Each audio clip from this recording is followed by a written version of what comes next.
सूर्य नमस्कार। सूर्य पृथ्वी पर रहने वाले सभी जीवों के लिए ऊर्जा का स्रोत है। सूर्य नमस्कार हमारे शरीर का संपूर्ण और संतुलित विकास करता है, मन को एकाग्र और बुद्धि को कुशाग्र करने में मदद करता है। आध्यात्मिक उन्नति के लिए सूर्य नमस्कार को महत्वपूर्ण माना गया है। सूर्य नमस्कार 8 अलग अलग आसनों की मदद से 12 चरणों में क्रम से किया जाता है। सूर्योदय और सूर्यास्त के समय इसे करना ज्यादा फायदेमंद होता है। सबसे पहले आप अपने दोनों पैरों को आपस में जोड़ते हुए बिना कंधों को झुकाए सीधे खड़े हो जाएं। सुनिश्चित करें कि आपके हाथ शरीर के समीप हों और आपकी ठोड़ी जमीन से समानांतर हो। अपने शरीर को दोनों पैरों पर समान रूप से संतुलित करें। इस स्थिति को समस्थिति कहा जाता है। पहले चरण को करने के लिए सांस लेते हुए अपने दोनों हाथों को आपस में जोड़ें और अपनी छाती के समीप नमस्कार मुद्रा में ले आएं। इसे प्रणाम आसन कहा जाता है।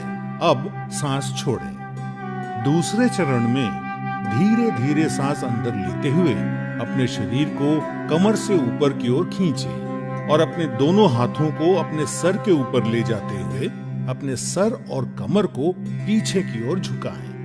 अपनी टांगें सीधी रखें। इस आसन को हस्तोत्तनासन कहा जाता है। अब तीसरे चरण के लिए धीरे धीरे सांस छोड़ते हुए अपने शरीर को आगे की ओर तब तक झुकाएं जब तक आपकी दोनों हथेलियां आपके पैरों के दोनों तरफ जमीन को छू न लें। ध्यान रखें कि नीचे झुकते समय आपकी भुजाएं और सर एक ही साथ में हो। इस आसन को पादहस्तासन कहा जाता है।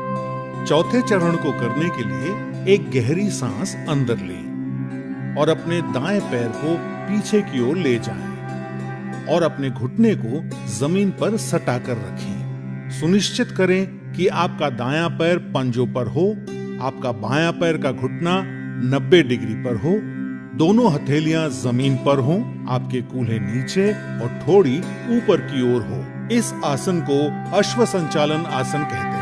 अब पांचवें चरण में एक गहरी सांस छोड़ते हुए अपना बायां पैर इस प्रकार पीछे ले जाएं कि वो आपके दाएं पैर की सीध में हो। सुनिश्चित करें कि आपके हाथ और कंधे सीधी रेखा में हों और साथ ही कंधे, पीठ और नितंब भी एक ही सीध में हों। इस आसन को संतुलन आसन कहा जाता है।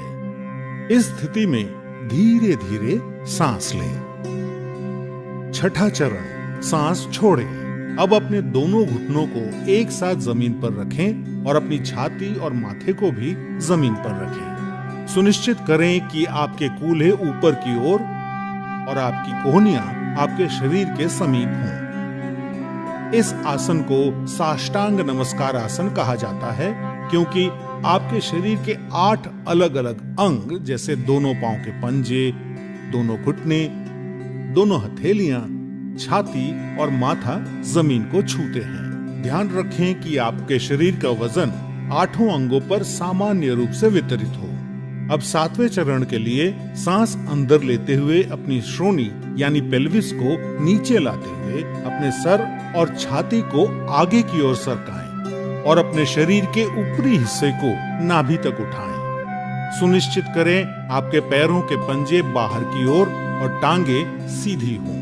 इस आसन को भुजंग आसन कहा जाता है। 8वां चरण, धीरे धीरे सांस छोड़ते हुए अपने पैरों के पंजों को अंदर की ओर मोड़ें और अपने कूल्हों को इतना ऊपर ले जाएं कि आपका शरीर एक पर्वत का आकार ले ले। सुनिश्चित करें आपकी दोनों टांगे सीधी, हथेलियां जमीन पर हों और आपका सर भुजाओं के बीच हो। प्रयास करें कि आपकी एड़ियां जमीन को छू सके। इस आसन को पर्वत आसन कहा जाता है। 9वें चरण के लिए अपने कूल्हों को नीचे लाएं और सांस लेते हुए दाहिने पैर को आगे लाएं और अपने बाएं पैर के घुटने को जमीन पर रखते हुए पुनः अश्व संचालन आसन में आ जाएं। 10वें चरण में अपना बायां पैर भी आगे लाएं और सांस छोड़ते हुए पुनः पादहस्तासन में आ जाएं। 11वां चरण, अब धीरे धीरे सांस अंदर लेते हुए अपने शरीर को सीधा करते हुए अपने दोनों हाथों को ऊपर की ओर ले जाएं और पुनः हस्तोत्तनासन में आ जाएं। सुनिश्चित करें कि ऊपर आते समय आपकी भुजाएं और सर साथ में ऊपर आए। 12वां चरण, धीरे धीरे सांस छोड़ते हुए पुनः प्रणाम आसन में सीधे खड़े हो जाएं। अब इस पूरे अनुक्रम को अपने बाएं पैर से दोहराएं। सूर्य नमस्कार से आपके फेफड़ों की क्षमता बढ़ती है। सूर्य नमस्कार आपके मेटाबॉलिज्म में सुधार लाता है और मधुमेह के प्रबंधन में उपयोगी पाया गया है। सूर्य नमस्कार अंतःस्रावी ग्रंथियों यानी एंडोक्राइन ग्लैंड्स के स्राव को नियंत्रित करता है। सूर्य नमस्कार आपको वजन को सही रखने में मदद करता है और आपके मेरुदंड और आपके कमर की मांसपेशियों को मजबूती प्रदान करता है।